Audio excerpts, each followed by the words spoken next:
चलिए आइए मेरे प्यारे छात्र, आज का वीडियो आप सभी बच्चों के लिए बहुत ज़्यादा खास होने वाले हैं। और आज की इस वीडियो में हम बात करने वाले हैं हिंदी मॉडल सेट 2 का। हिंदी मॉडल सेट 2 का बात करने वाले हैं, जो आप लोग को एग्जाम में पूछा गया था 2009 से लेकर 2026 तक में। तो चलिए मेरे प्यारे छात्र, इस बार आप लोग को इसमें से प्रश्न पूछे जाएंगे।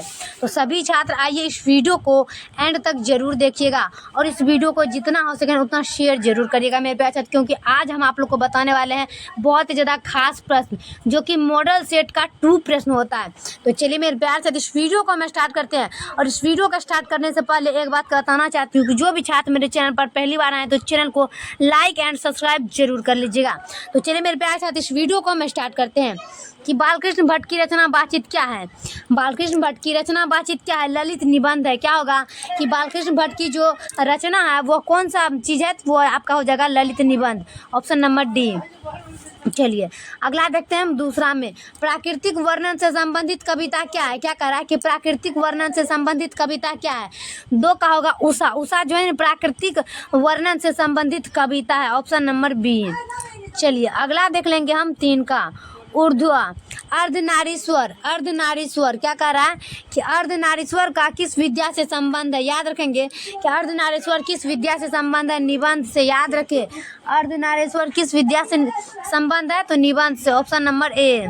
चलिए अगला देखेंगे हम 4 का, प्रगीत और समाज किनकी रचना है? याद रखेंगे प्रगीत और समाज किनकी रचना है? 4 का देखेंगे और 4 का आपको होगा नामवर सिंह। क्या होगा? नामवर सिंह। प्रगीत और समाज किसकी रचना है? नामवर सिंह की, ऑप्शन नंबर बी। चलिए अगला देखेंगे हम 5 का, कि रोज शीर्षक कहानी के लेखक कौन है? रोज शीर्षक कहानी के लेखक हो जाएगा आपका, क्या हो जाएगा? मलियज। क्या होगा 5 का? मलियज नहीं। तो प्रश्न कर रहा है आपका रोज शीर्षक कहानी का हो जाएगा आज्ञा। आज्ञा जी हो जाएगा रोज का आज्ञा, ऑप्शन नंबर ए। चलिए अगला देखेंगे हम 6 का, इनमें से कौन सी रचना प्रसाद जी की है? इनमें से कौन सी रचना प्रसाद जी की है? प्रसाद जी की नहीं है। तो चलिए हम देख लेते हैं इनमें से कौन सी रचना प्रसाद जी की नहीं है। वो आपको हो जाएगा झरना। झरना जो है ना प्रसाद जी की रचना नहीं है, ऑप्शन नंबर सी। चलिए साथ में देखेंगे कि पंडित चंद्रधर शर्मा गुलेरी की कहानी का नाम क्या है? पंडित चंद्रधर शर्मा गुलेरी का कहानी का नाम क्या है? आपका हो जाएगा उसने कहा था चंद्रधर शर्मा गुलेरी। चंद्रधर शर्मा गुलेरी, यहाँ पर पंडित लगा चुका है ताकि विद्यार्थियों को गुमराह कर सके, ऑप्शन नंबर सी।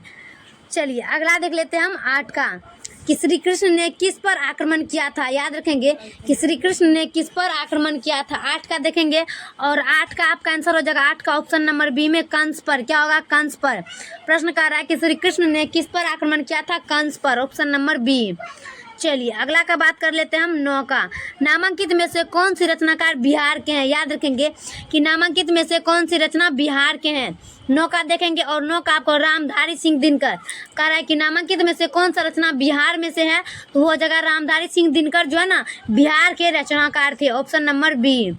चलिए अगला देखेंगे हम 10 का, तुलसीदास अपना पेट कैसे भरते थे? याद रखेंगे कि तुलसीदास अपना पेट कैसे भरते थे? श्री राम का नाम लेकर। श्री राम का नाम लेकर तुलसीदास पेट भरते थे। याद रखेंगे श्री राम का नाम लेकर तुलसीदास पेट भरते थे। चलिए अगला देखेंगे 11 का, शिक्षा शीर्षक निबंध के निबंधकार कौन थे? शिक्षा शीर्षक निबंध के निबंधकार कौन है? 11 का देखेंगे और 11 का आपको जो ज्येष्ठ कृष्णमूर्ति। ज्येष्ठ कृष्णमूर्ति। प्रश्न कर रहा है कि शिक्षा शीर्षक निबंध के निबंधकार कौन है? तो ज्येष्ठ कृष्णमूर्ति, ऑप्शन नंबर ए। चलिए अगला देखेंगे 12 का, गाँव का घर कविता का कवि कौन है? गाँव का घर कविता का कवि कौन है? याद रखेंगे ज्ञानेंद्र पति। ज्ञानेंद्र पति जो है गाँव का कविता का कवि का रचनाकार है, ऑप्शन नंबर ए। चलिए अगला देखेंगे 13 का, ओ सादा नीरा शीर्षक में किस महापुरुष की चर्चा है?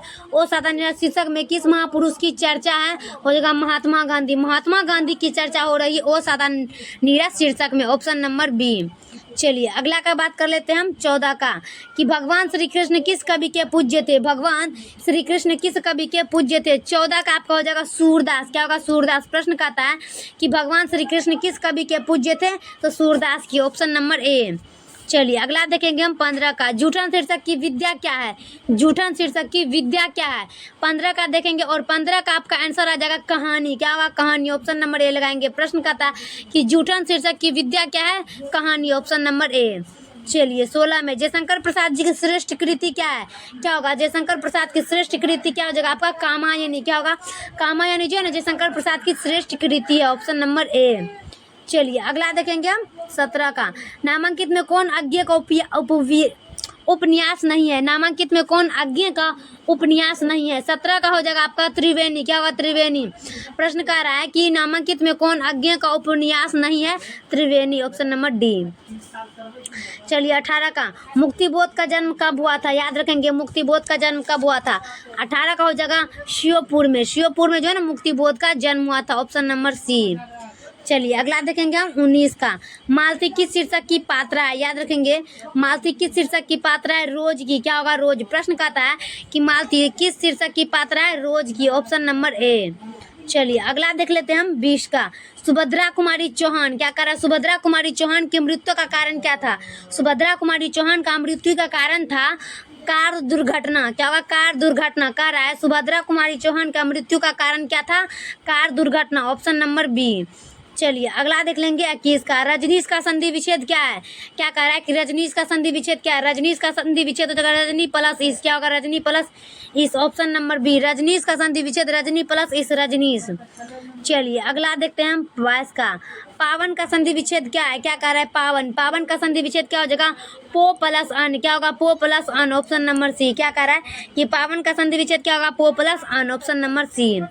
चलिए अगला देखेंगे तो इसका सत्कार का संधि विच्छेद क्या होगा? प्रश्न कहता है सत्कार का संधि विच्छेद। सत्कार का संधि विच्छेद हो जाएगा सत प्लस कार। क्या होगा? सत प्लस कार, ऑप्शन नंबर बी। चलिए अगला देख लेते हैं हम 24 का। विद्यालय का संधि विच्छेद क्या होगा? विद्या प्लस आलय। क्या होगा? विद्या प्लस आलय, विद्यालय, 24 का ऑप्शन नंबर ए। चलिए 25 का देखेंगे कि दिनेश का संधि विच्छेद क्या होगा? याद रखें दिनेश का संधि विच्छेद होगा दिन प्लस इस। दिन प्लस इस, दिनेश, ऑप्शन नंबर ए।